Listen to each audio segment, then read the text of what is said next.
Once upon a time, in ancient times, when the Brahmins and priests oppressed the people of India, Buddha was born around the 60th century BC. Therefore, the journey of Buddhism begins from that date. In 560 BC, in a vegetable grove called Lomini, somewhere near the ancient city of Kapilavastu in northern India, which is today in southern Nepal, a boy named Siddhartha Gautama was born, whose people were of the Shakya clan. Shakya means powerful, and therefore one of his nicknames was Shakyamuni, which means the sage of Shakya. His father was Suddhodana and his mother Mahamaya. His father was the ruler of Shakya and they enjoyed an aristocratic life. They had many servants. Although he is always presented as a king and the Buddha as a prince, but it seems that his being a king is a little beyond the fence of threats and some theories or lies that do not match with his story. But in his story, he lived a more luxurious life compared to other tribes, and his rule was for the people of his clan. But there are many amazing stories about how he was born. One of those stories says that he was in the world almost before he was born, and he was born in this world with the physique of a human. So, for this reason, a noble family is chosen for his birth, and Buddha is born in this family. One night, his mother Mahamaya dreams that a big white elephant comes from the sky and then sits inside her belly. The next day, she explains her dream to her husband, and he asks a fortune teller to interpret this dream. Astrologers interpreted the dream to mean that Mahamaya had a child in her womb who would either be the greatest king in the world, or he's the ruler of the world of meaning and spirituality, and he loses his life for this. One day Mahamaya goes to another city to visit her family. In a plain called Lumbini, she feels that the time has come for the birth of her child. She raises her right hand to grab a branch of the tree, but her hand does not reach the branch and miraculously the branch bends and fits in her hand. And then Mahamaya gives birth to her child without any pain. At the same time as the birth of the Buddha, his future wife, and the tree that is supposed to be the Buddha's final destination are created. After Buddha was born, astrologers and Brahmins prophesied again that at the age of 35, he will either become the king of the world or leave the world behind and reach the light. And also telling Buddha's father that if your child sees the four signs of aging, illness, death, and austerity, he will leave the world and become the king of the spiritual world.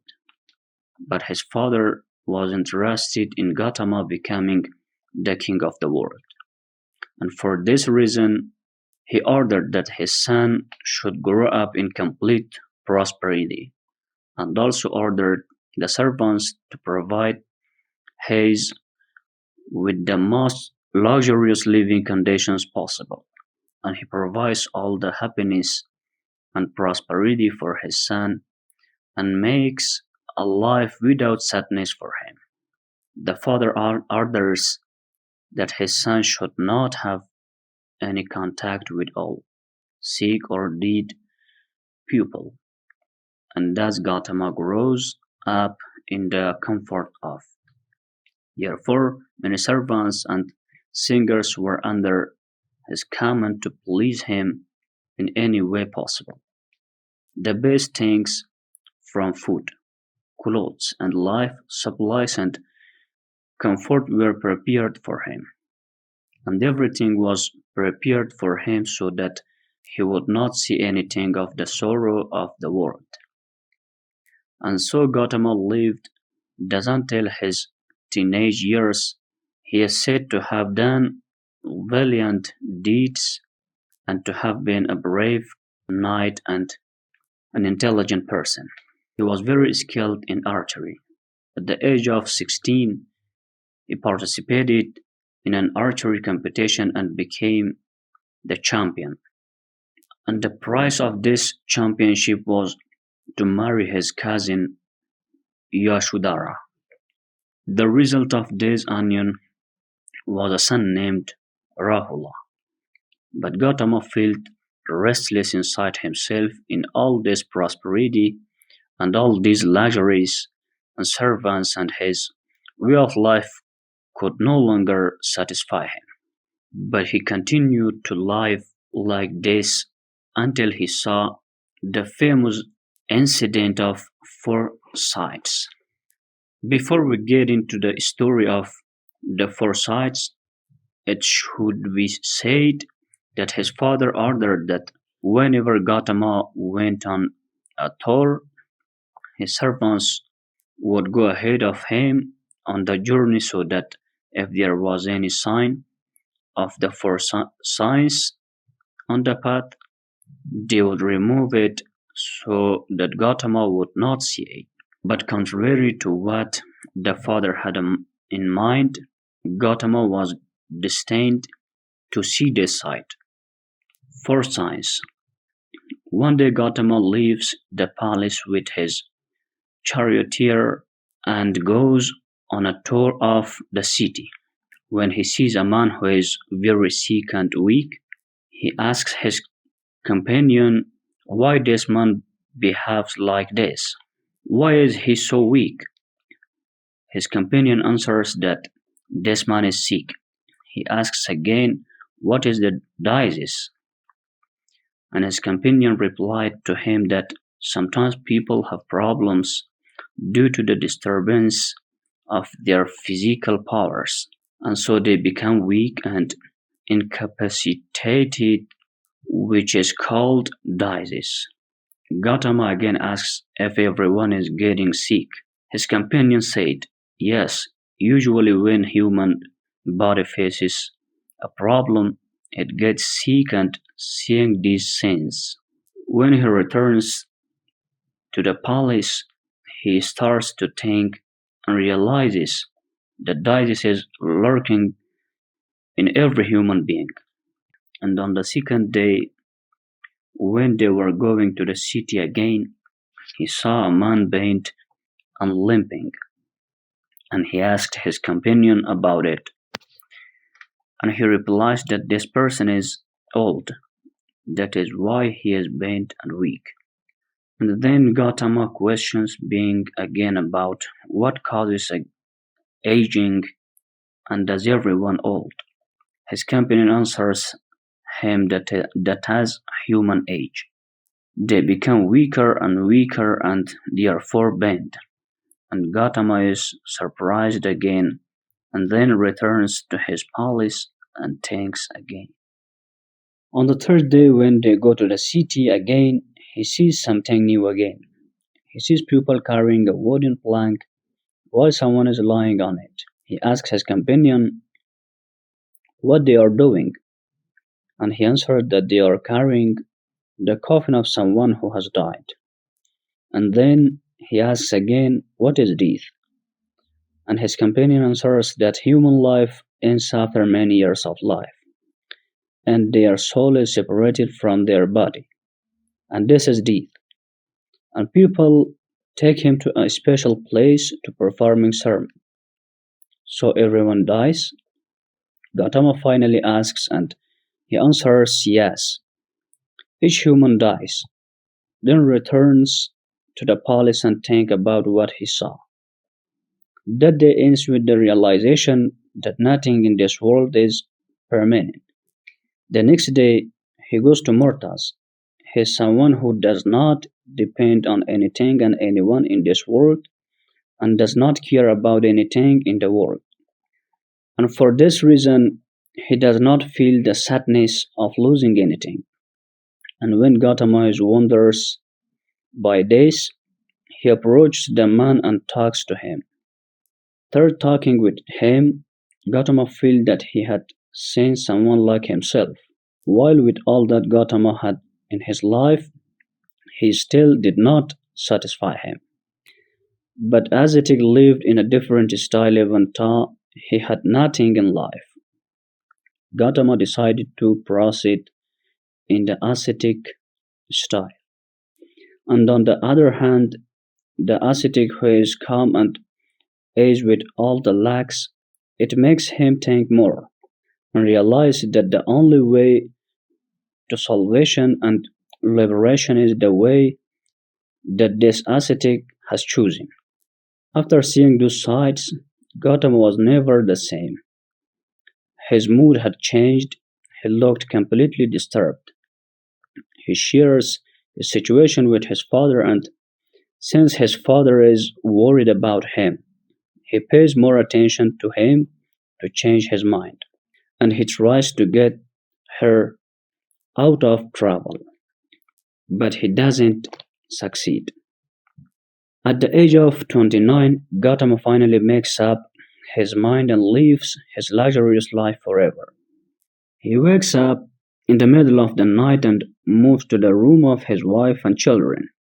But as he was afraid that he might change his mind, if he became emotional, he did not wake them and bade them farewell while they were asleep.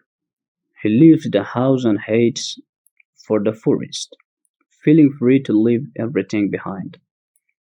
He shaves his hair and beard and takes off his expensive clothes, and he wears a simple saffron-colored dress and travels to the forest alone, austerely. With an iron will, Gautama begins a journey that will only lead him to salvation and freedom. He understands that he can achieve his goal only with hard austerity and patience, that the period of seeking justice through severe austerity was one of the most important parts of his life during this period, and this period lasted for 6 years, and during this period he went through many hardships. He first goes to one of the most famous ascetics and sages of that time named Alaurakkalam to reach his goal under his teachings. However, despite the many lessons during his apprenticeship, he realizes that he does not reach his goal with these teachings. So he leaves his master and he went to another Indian sage and became his student for a while. But the teachings of that sage could not satisfy him. When he realized again that he could not reach his goal in this way, he decided to continue this way alone. Then he goes to a grand place called Aurovilla in the Matrimandir area and stays there. This time he chooses austerity to achieve his goal and is determined to endure hardships with patience. With his will, he did this for 6 years, and at the end of this period, nothing was left of him except the skin attached to his bones. During this time, five other ascetics who were there get to know Gautama. Those who see his will approach him and find devotion to him. Siddhartha Gautama believed that when his body became weaker during austerities, by losing the material of the body, the soul becomes stronger. And in parallel, the mind grows to better understand the truth. Liberation Salvation.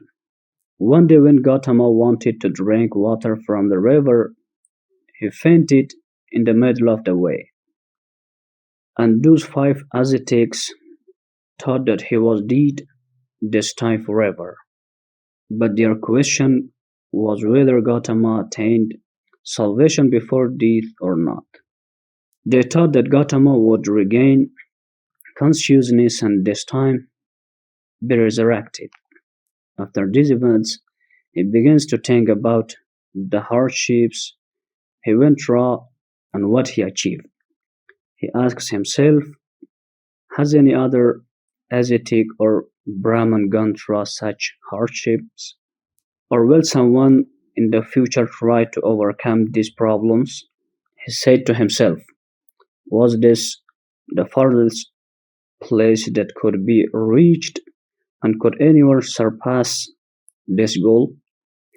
As he thought about those things, he realized that he was left with only a thin body and a weak body for him, and he has not reached the peace and salvation that he had in his head, and even the feeling of light and freedom.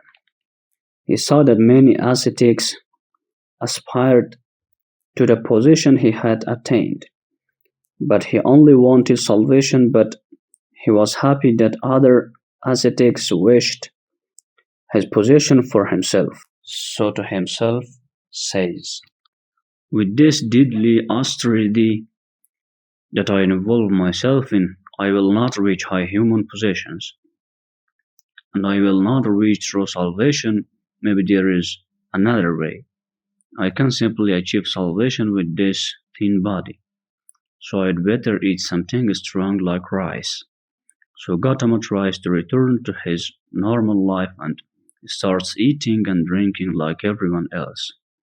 Those five ascetics who were with him, when they saw that he surrendered and failed, they left him and regretted how they followed him during this time and wasted their time with him.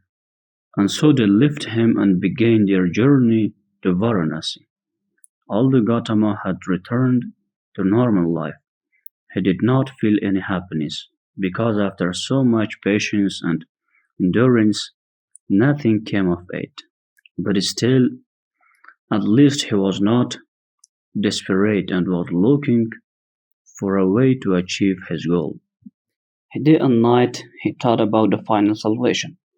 One day he decides to sit under a tree and not get up from under that tree until he reaches salvation, which of course later is called Bodhi, which means tree of light. He sat under the tree facing east for 7 weeks and lost in his thoughts. All this time Mara's seductive power was doing its best to stop him. Sometimes he even threatened him and sometimes tried to dissuade him from his decision by showing his fabulous beauty. Mara is one of the evils of the world who knows that if Siddhartha reaches the position of light today, Mara won't be able to defeat him anymore, and that's why he was doing his best to prevent this from happening. Mara attacks Siddhartha with a large legion. When all the Mara forces threw their weapons at Siddhartha, all those weapons and spears turned into mud and fell at his feet. And so Siddhartha isn't harmed, but Mara does not give in and wants to disrupt Siddhartha's concentration in any way possible. Mara sends three beautiful girls to seduce Siddhartha, but they are unsuccessful in doing so.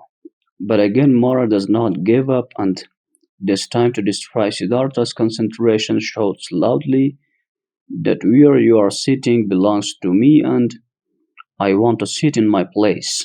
And all the Mara soldiers testified that the place where Siddhartha is sitting belongs to Mara, and as you see in many statues, Siddhartha just puts his finger on the ground. This earth can testify who it is for. and suddenly the earth shakes and Mara's force flee.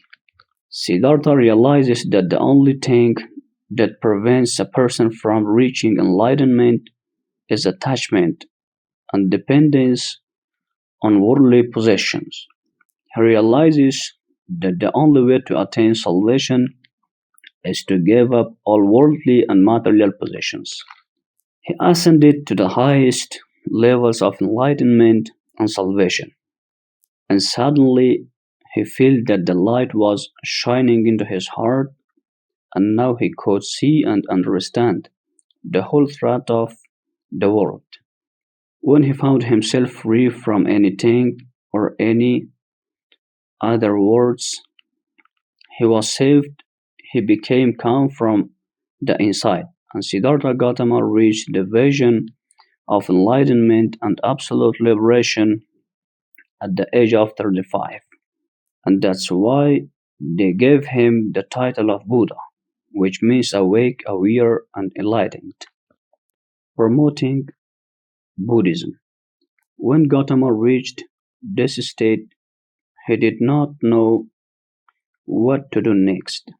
He said to himself that I should think deeply in my thoughts and try to reach a better state of enlightenment, or should I teach it to people so that they can follow this path to salvation? Finally, he decides to teach his beliefs to others. So, first, he goes after the five ascetics who abandoned him, the same ones who were disappointed with him and abandoned him when the Buddha lived a life of austerity and started a normal life. Buddha finds these five people near Varanasi, in a place called Ghazalan Garden.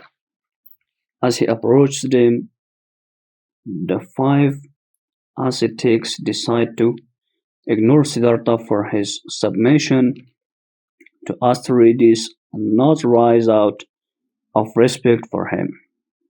But when the Buddha approaches, they feel change in him.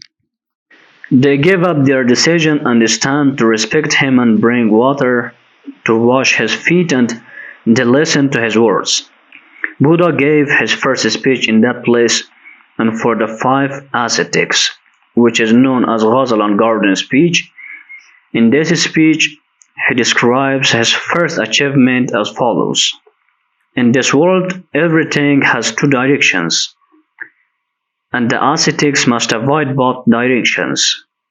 One is the life of this world, which is full of pleasure and happiness and is unreal, and the other is a life full of suffering, austerity, and hardship.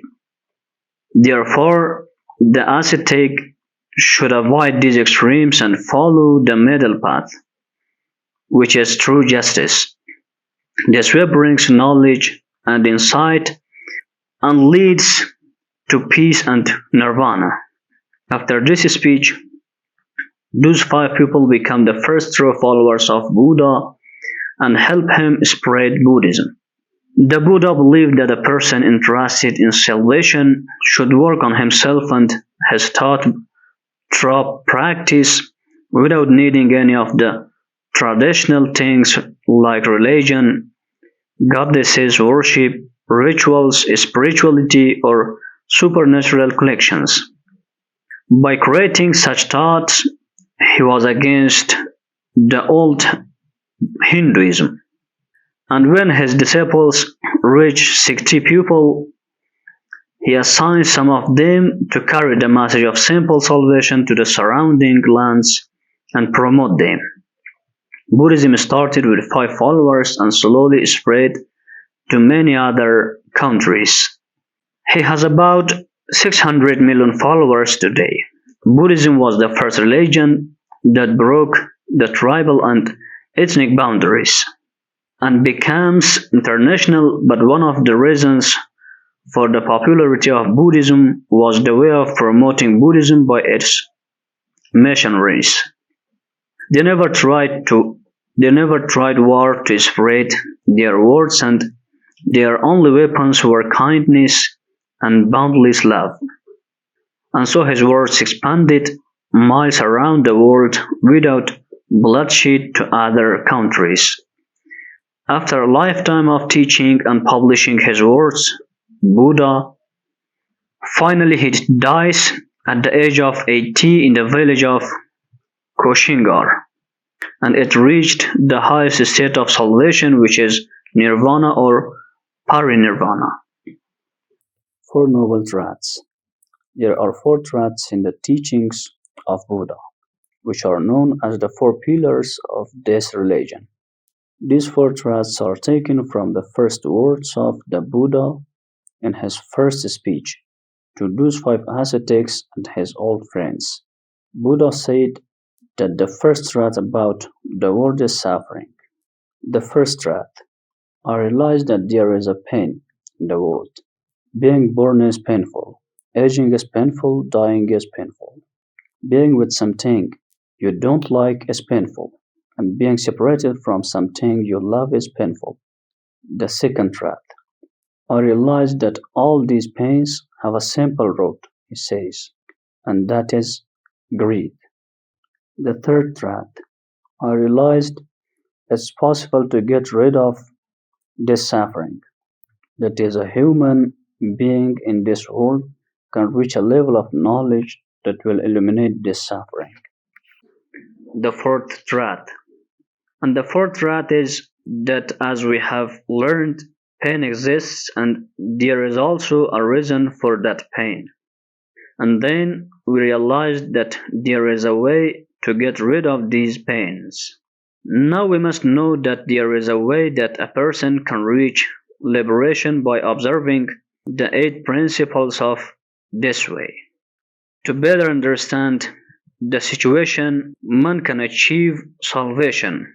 Knowing these four truths, which are known as the Four Noble Truths, is very helpful. Now, if I want to give an example for this case, I should say that it is like the prescriptions of a doctor who tells his patient that first there is a disease in you, which is the same as suffering. And this disease has reasons such as viruses and microbes, which is actually the second truth. And the third truth is that there is a way to treat this pain and disease. And the fourth truth is like the medicine that is intended for the patient to cure the disease, and the person should take it. These four are the basis of the Buddha's teachings, which later the Buddha completes with his eight teachings. The Eightfold Path. The Eightfold Path means the path that leads a person to freedom from suffering, and this is what the followers of this ritual must do. This it way: right insight, right determination, right speech, right deeds, right livelihood, right effort, right thinking, right focus. The first step is correct insight. A person who enters this path must have the mindset that there is suffering in this world and this suffering has a reason, and also know that there are ways to get rid of this suffering. The second step, the right determining motivation. It means that in the past your brain said there is a way out, and he should stay away from the world and worldly temptation, but he could not reach that state. In this case, you should associate your feelings with this situation and you should not have any hatred in any way. And stay away from lust, enmity, and harmful intentions. In general, the right determination or motivation means that you decide to enter the spiritual state. The third step is correct speech. A person should avoid inappropriate verbal actions such as lying, cursing, insulting, harsh speech, and slander. If you look carefully, you will see that you don't need to do these roads in order. but they can't be done at the same time in life. The fourth step is the right action or behavior. Refraining from physical misconduct such as murder, theft, and sexual misconduct, and the one thing that Buddhists are really true to, and more importantly than anything else, is to refrain from drinking any alcoholic beverage or anything that can make a person drunk. The fifth step is the right livelihood or right life. Work that directly or indirectly harms others should be avoided, such as the trade in alcohol, weapons, drugs, or poisons, which is used for humans or animals, and slaughtering animals are all prohibited acts. Their prohibition is because it prevents a person from reaching the high spiritual position that he should reach. The sixth step is the right effort. This step has four rules that you must strive for. Trying to avoid negative thoughts such as seduction. Trying to win and eradicate bad thoughts. Trying to build and cultivate good and positive thoughts. Trying to maintain these good and positive thoughts. But what is this positive effort that we are talking about? Think you are jealous of someone. The first step is that you recognize this bad feeling and now try to change it by working on yourself and your mind. To reduce it and finally eliminate it, or maybe by being kind to the person you are jealous of, you can eliminate this bad trait in yourself. So you are trying to avoid bad thoughts, and all this is part of the right effort towards salvation in Buddhism. The seventh step is correct thinking. This step is considered as the correct mindfulness that you can consider as the key to the work done by the person, or finding depth for people's actions, which means heart and mind awareness, which is opposite to forgetting. This means that if you want to do a spiritual act, you must have a right and positive mindset about that act and put all your focus on it and do not allow distractive thoughts to enter your mind while doing it. Thoughts like personal problems, loans, and any other material things. The eighth step is samadhi or correct concentration. This focus can sometimes be meditation. It is said that a person will be so deep in thought that they will not think about anything else but what they are thinking about. It is believed that this explanation is the simplest meaning for it, but at higher levels it means reaching the peak of concentration and you are becoming one with what you think about, and your eyes will open in another world, and you will become one with the spiritual state. All these were some of the Buddha's beliefs for salvation, but still some do not see Buddhism as a complete religion. Believe that it is a philosophy for human actions. What do you think about it? Do you think Buddhism is a religion or just beliefs about how to live? Tell us what you think in the comments.